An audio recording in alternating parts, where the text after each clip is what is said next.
அனைவருக்கும் இனிய வணக்கம். இன்னைக்கு நம்ம தென்துருவம் சேனல்ல என்ன பேச போறோம்னா, ஒரு முக்கியமான ஒரு வீடியோ பத்தி பேச போறோம். 49 ஆண்டு கால அரசியல் வரலாற்றுல புரட்சி தலைவர் எம்ஜிஆரோட ஆட்சி மாதிரியே மீண்டும் தமிழகத்துல ஒரு மாற்றம் வந்தது.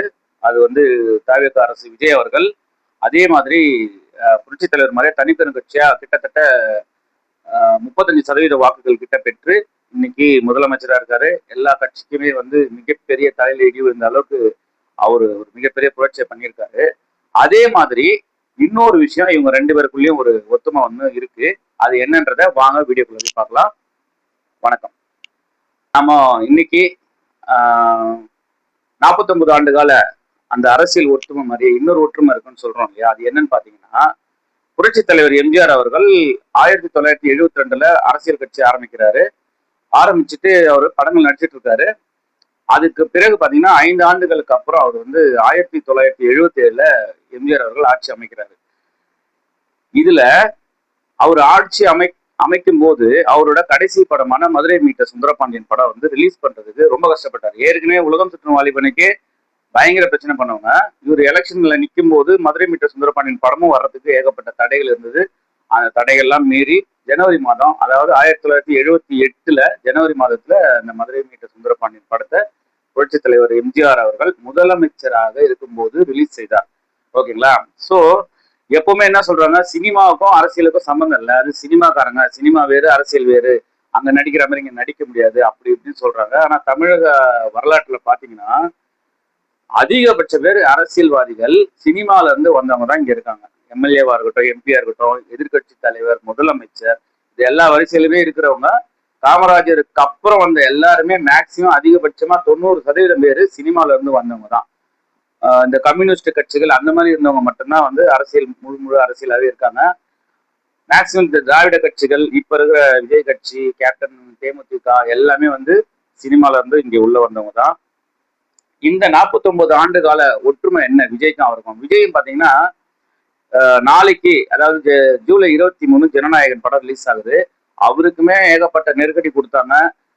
சென்சார் போர்டுல பிரச்சனை, அது இதுன்னு சொல்லிட்டு இப்ப கடைசியா சர்டிபிகேட் கொடுத்து படத்தை வந்து நாளைக்கு ரிலீஸ் தேதி அந்த கம்பெனி ரிலீஸ் பண்ணியிருக்காங்க.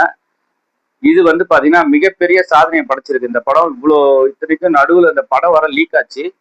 நிறைய யார் லீக் பண்ணாங்கன்னா அது ஒரு பக்கம் ஒரு வழக்கு போயிட்டு இருந்தாலுமே, படம் வந்து ரிலீஸ் தேதி ஏற்கனவே பார்த்த படம், லீக் ஆன படம், இவ்வளோ கூட்டம் இவ்வளோ டிக்கெட் புக்கிங்ல போகுதான்றது ஒரு பெரிய விஷயமா நம்ம பார்க்கலாம். இது ஒரு பக்கம். வேற யாருக்கு இது மாதிரி இருக்குன்னு பாத்தீங்கன்னா, செல்வி ஜெயலலிதா அவர்கள் பாத்தீங்கன்னா 1991ல முதலமைச்சராக வந்தாங்க. அதுக்கு முன்னாடி வந்து 1990ல அவங்க கடைசியா சரத்பாபு அவர்கள் கூட ஒரு படம் நடிச்சிருந்தாங்க. அப்புறம் 92ல கெஸ்ட் ரோல்ல நீங்க நல்லா இருக்கணும்னு நினைக்கிற படம் பேரு, அதுல வந்து சிஎம்மாவே கெஸ்ட் ரோல் நடிச்சிருப்பாங்க. அதோட அவங்க வந்து வேற எதுவும் சினிமாலாம் நடிக்கல. அதன் பிறகு பாத்தீங்கன்னா கேப்டன் விஜயகாந்த் அவர்கள் தனது கடைசி படம் விருதகிரி படம் வந்து 2010ல நடிச்சிருந்தாரு. 2011ல அதிமுக கூட கூட்டணியில மாபெரும் வெற்றி பெற்று எதிர்கட்சி தலைவரா உட்கார்ந்த பிறகு அவங்க பையன், அதாவது 2வது மகன் வந்து அவரது மகன் சண்முக பாண்டியன் அவர்களுக்காக 2015ல சகாப்தம்னு ஒரு படம் வந்து கெஸ்ட் ரோலா நடிச்சிருப்பாரு. அது போல நிறைய பேர் வந்து சினிமால இருந்து அரசியலுக்கு வந்துட்டு மறுபடியும் சினிமா நடிச்சிருக்காங்க. ஆனா இந்த எம்ஜிஆருக்கும் விஜய் அவர்களுக்கும் ஒத்துமை பாத்தீங்கன்னா அரசியலும் ஒரே மாதிரி இருக்கு. அவரை மாதிரி அவராவது 5 வருஷம் வெயிட் பண்ணி வந்தாரு, இவர் 2.5 வருஷத்துலயே வந்துட்டாரு சிஎம்மா. சினிமாவும் வந்து பாத்தீங்கன்னா எம்ஜிஆர் அவர்கள் சிஎம் ஆனதுல ஒரு 3 மாசம் 4 மாசத்துலயே வந்து ஜனவரி மாசத்துல படம் ரிலீஸ் ஆயிடுச்சு. விஜய் அவர்களுக்கும் இப்போ ஜூலைல ரிலீஸ் ஆகுது 60 நாள்ல.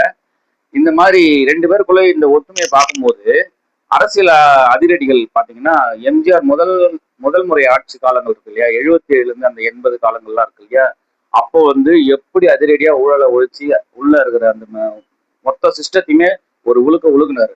அதே மாதிரிதான் இப்ப விஜய் பண்ணிட்டு இருக்காரு. அதனாலதான் அந்த எதிர்கட்சிக்காரங்க எல்லாம் பொங்கி வழியிறாங்க. என்ன நடக்குதுன்றத நம்ம பொறுத்திருந்து போக போக பார்ப்போம். ஆனாலும் விஜய் வந்து வந்தா திரும்ப போக மாட்டேன்ற மாதிரி சொல்லிட்டு தான் வந்திருக்காரு. அதனால வந்து அவர் எதையும் விடுற மாதிரி தெரியல. நாம மறுபடியும் அடுத்த வீடியோல சந்திப்போம். அதுவரை உங்களிடம் விடுகிறது உங்கள் ஆர்கே. நான் வெரி பிஸி.